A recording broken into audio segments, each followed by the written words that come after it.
नमस्कार, आप देख रहे हैं हल्ला बोल टीवी। मैं हूं असद अली। निशांत कुमार को लेकर जदयू ने पहली बार यह ऐलान कर दिया है कि निशांत कुमार डिप्टी सीएम बनेंगे। आइए इस पूरे मामले को विस्तार से समझते हैं हल्ला बोल टीवी के संपादक दीपक शर्मा से। देखिए, विधायक हैं हरिनारायण सिंह, जनता दल यूनाइटेड के विधायक हैं, नालंदा से हैं, नीतीश कुमार के बेहद करीबी हैं। हरिनारायण सिंह ने यह बात कही है पत्रकारों से बातचीत में कि निशांत कुमार को बिहार विधान परिषद का सदस्य बनाया जाएगा अभी, और बिहार विधान परिषद का सदस्य बनाया जाएगा। साथ ही साथ उन्हें डेप्यूटी सीएम, उप मुख्यमंत्री बनाया जाएगा जी। और पहली बार किसी जनता दल यूनाइटेड के विधायक, वरिष्ठ विधायक ने सामने आकर ऐसा ऐलान किया है। अब तक सारे नेता, सारे विधायक कह रहे थे कि जो भी जिम्मेवारी मिलेगी निशांत कुमार उसको उठाने के लिए सक्षम है, देखा जाएगा, सोचा जाएगा। लेकिन हरिनारायण सिंह जो कि नालंदा से आते हैं और नीतीश कुमार के बेहद करीबी विधायकों में से हैं, उन्होंने साफ ऐलान कर दिया है कि नीतीश कुमार बिहार विधान परिषद के सदस्य बनेंगे, एमएलसी बनेंगे, कोई चुनाव भी नहीं लड़ेंगे, एमएलसी बनेंगे और डिप्टी सीएम बनेंगे। एक और चर्चा आ रही है कि उन्हें गृह विभाग भी दिया जाएगा। अब यह तो हो गई निशांत कुमार की बात। तो निशांत कुमार डिप्टी सीएम बनेंगे तो कोई मुख्यमंत्री तो बनेगा, तो भारतीय जनता पार्टी का मुख्यमंत्री बनेगा। तो मुख्यमंत्री कौन होगा, इसको लेकर भी कई तरह की चर्चा चल रही है। पहले कहा जा रहा था कि सम्राट चौधरी के नाम को लेकर सहमति बन रही है भारतीय जनता पार्टी में, लेकिन अब कहा जा रहा है कि ऐसा नहीं है। सम्राट चौधरी का नाम फंस रहा है क्योंकि सम्राट चौधरी भारतीय जनता पार्टी और आरएसएस के बैकग्राउंड से नहीं है, वे दूसरे दलों से आए हैं भारतीय जनता पार्टी में जी। और भारतीय जनता पार्टी दूसरे दलों से आए नेताओं पर इतना ज्यादा भरोसा नहीं करती है। तो भारतीय जनता पार्टी चौंका सकती है, ऐसे नामों को सामने ला सकती है जिसके बारे में कोई चर्चा भी ना हो, कोई सोचे भी नहीं जी।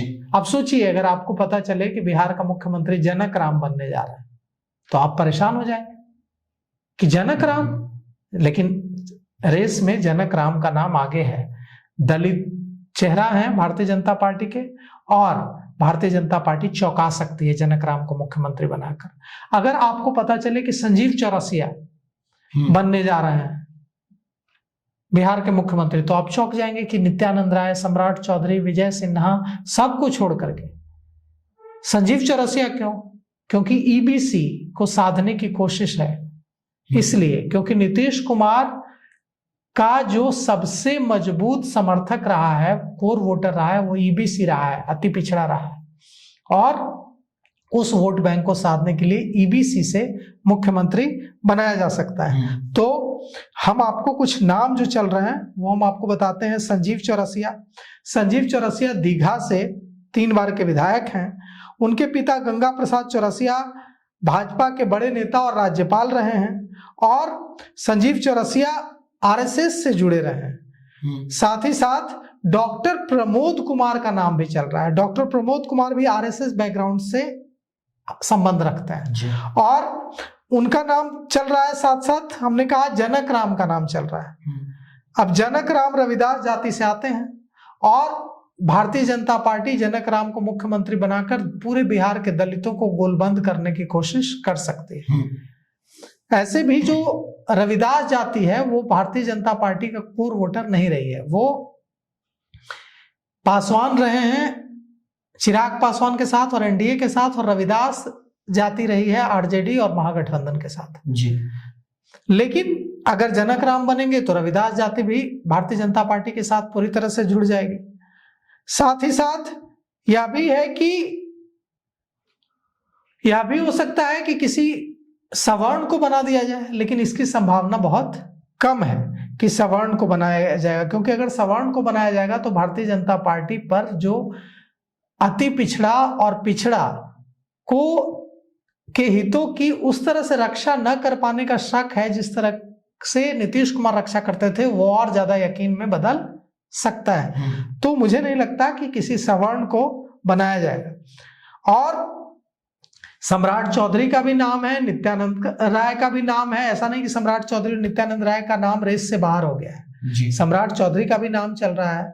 विनोद तावड़े से उनके अच्छे संबंध हैं, और विनोद तावड़े भारतीय जनता पार्टी के बड़े नेता हो चुके हैं। साथ ही साथ नित्यानंद राय अमित शाह के बेहद करीबी हैं, वे गृह राज्य मंत्री हैं, अमित शाह के साथ काम करते हैं उनके मंत्रालय में, उनके साथी हैं जी। तो नित्यानंद राय भी हो सकते हैं। लेकिन नित्यानंद राय के साथ जो चीजें हैं कि वो यादव जाति से आते हैं और यादव जाति कोर वोटर नहीं है बीजेपी का। सम्राट चौधरी कुशवाहा समाज से आते हैं और कुशवाहा को साधने की कोशिश भारतीय जनता पार्टी कर रही है, लेकिन सम्राट चौधरी के साथ माइनस ये हो रहा है कि वे दूसरी पार्टी से आए हैं, तो क्या भारतीय जनता पार्टी ऐसा करेगी? तो कई सारे सवाल हैं, कई सारे नाम हैं, लेकिन अभी जवाब कोई नहीं है। तो जवाब जल्द ही मिल जाएगा और जब जवाब मिलेगा तो हम सबसे पहले आप तक लेकर हाजिर होंगे। जी, तो सुना आपने किस तरह से भारतीय जनता पार्टी मुख्यमंत्री के चेहरे को तलाश कर रही है, और हो सकता है कि मुख्यमंत्री ऐसे व्यक्ति को बनाया जाए जिसको देखने के बाद जनता चौंक जाएगी। इस पूरे मामले पर आपकी क्या राय है? अपनी राय कमेंट्स में जरूर दीजिएगा।